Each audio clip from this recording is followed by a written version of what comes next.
Već dugo vremena lavanda nije samo mediteranska biljka. Gotovo da nema dijela zemlje gdje se ne može uzgajati. Više manje svugdje se može uzgajati uspješno, a u ovom videu pokazati ćemo kako se lako lavanda može razmnožavati.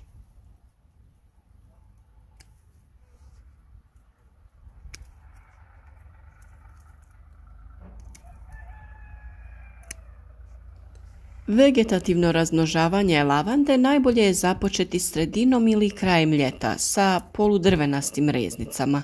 To možemo uraditi i u drugom vremenskom periodu, ali treba pripremiti potrebne uslove.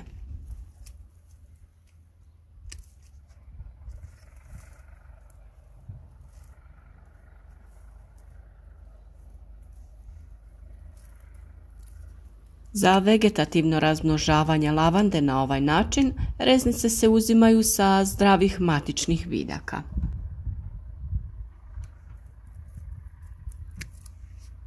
Dužina same reznice ne bi smjela biti veća od 15 cm, a mi ćemo uzimati reznice dužine oko 10 cm.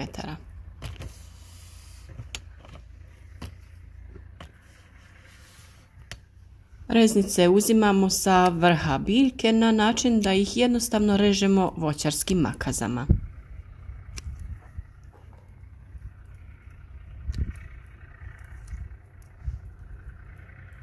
A nakon što smo narezali veći broj reznica, pristupiti ćemo sadnji.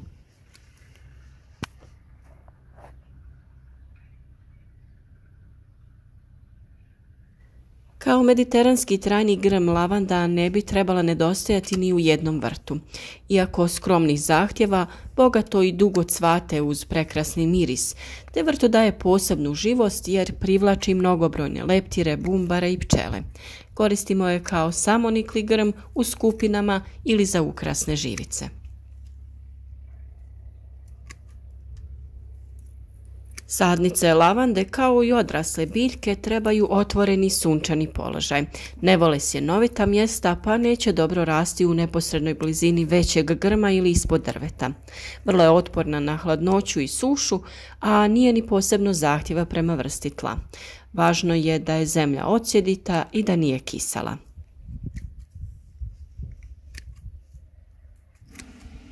Lavanda cvjeta 2 puta godišnje, prvi put bogatije krajem proljeća i početkom ljeta, te drugi put slabije krajem jeseni.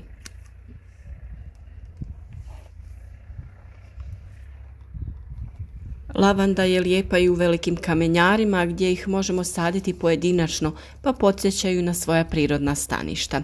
Izvrsna je i biljka pozadine i dobro se kombinira s trajnicama i cvjetnicama jačih boja zbog kontrasta. Prekrasne su i u kombinaciji sa ružama ili zasađene u velike glinene tegle.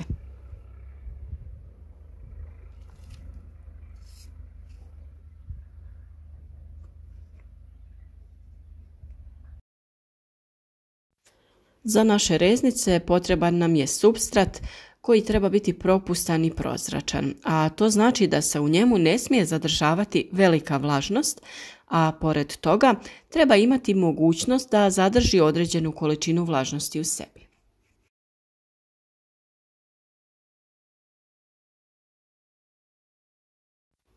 Koristit ćemo supstrat za proizvodnju rasada, a da bi postigli prozračnost i mogućnost zadržavanja vlage, u sam supstrat ćemo pomiješati perlit.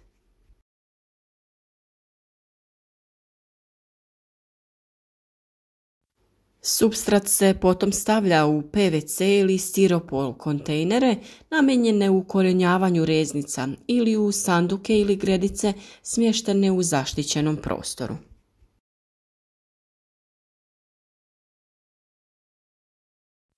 Naravno, pored toga može se koristiti i klijalište za ukorjenjavanje reznica.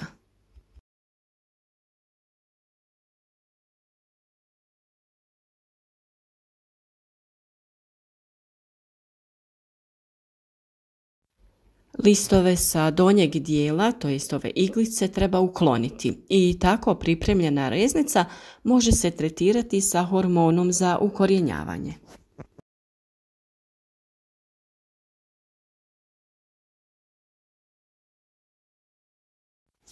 Taj donji dio sa kojeg smo skinuli listove, prvo ćemo umočiti u vodu te tretirati hormonom.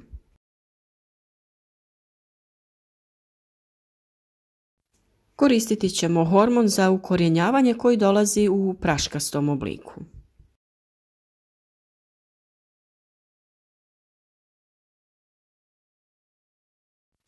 Kada nanesemo hormon na donji dio, lagano ćemo ga otresti sa reznice i tako ćemo je zabosti u supstrat.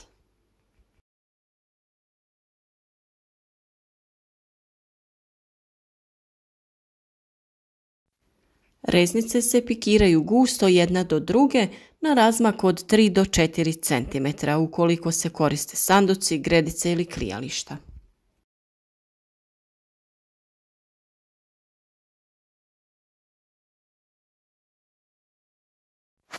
Idealna temperatura za ukorjenjavanje reznica je od 20 do 25 stepeni.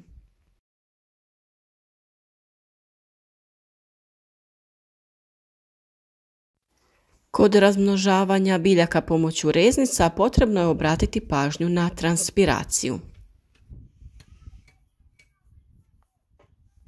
Naime, transpiracija je proces gubitka vlažnosti biljke kroz list i ostale dijelove same biljke.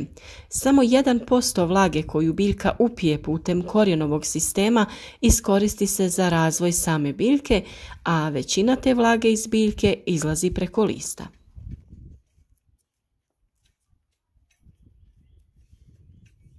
Upravo zbog toga ćemo naše reznice povremeno orošavati vodom.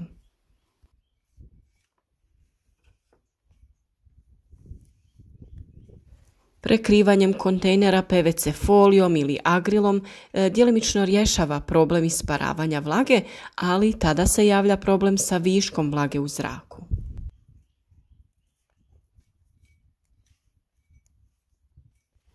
Nije dobro da je biljka u takvim uslovima cijelo vrijeme, pa je potrebno povremeno maknuti foliju ili agril da bi se prostor dobro prozračio.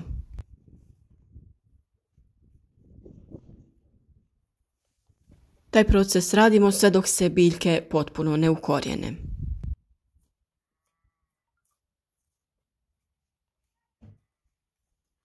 Samo trajanje procesa ukorijenjavanja reznica ovisi o vremenskim uslovima, a to može trajati do oko 2 mjeseca.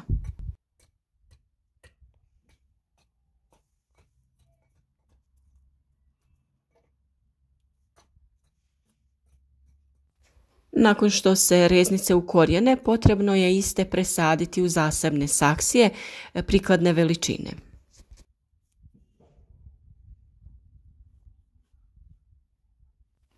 U takvim uslovima biljke treba razvijati dalje još nekoliko mjeseci, a tek nakon toga one su spremne za sadnju.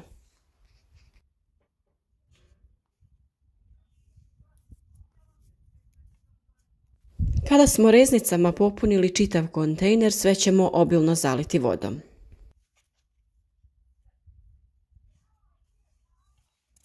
A kao što sam rekla, zbog očuvanja temperature i vlage zraka, kontejner se može pokriti PVC folijom ili agrilom.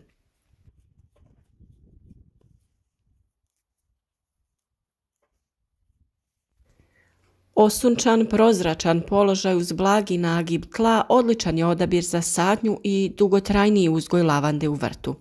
Tlo treba biti prije sadnje dobro obrađeno, prekopano barem 30 cm, isušeno i dovoljno meko.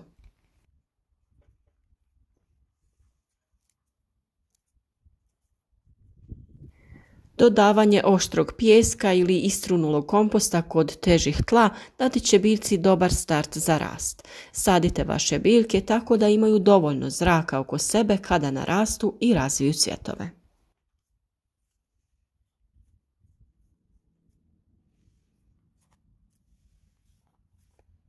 Nakon sadnje važno je pravilno orezivanje biljaka, 2 puta godišnje, to jest nakon svakog cvjetanja.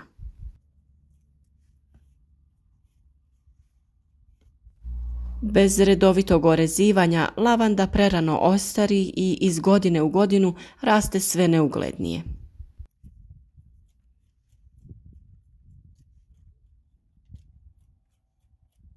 Vrlo je važno razlikovati pravu lavandu i onu hibridnu. Prava lavanda je grm koji je manje visine i prečnika, te su joj cvjetne grane znatno kraće nego kod hibridne lavande.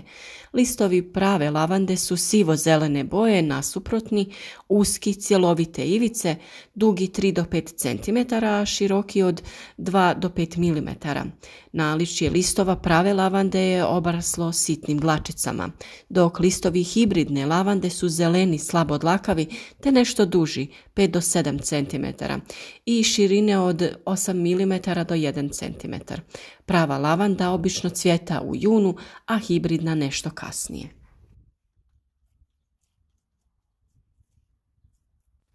Blagotvorna i umirujuća svojstva ulja lavande pozitivno djeluju na psihu te nepovoljna stanja poput nesanice, napetosti, stresa i anksioznosti. Eterično ulje lavande djeluje protuupalno, sedativno, analgetično i ubrzava epitelaciju kože.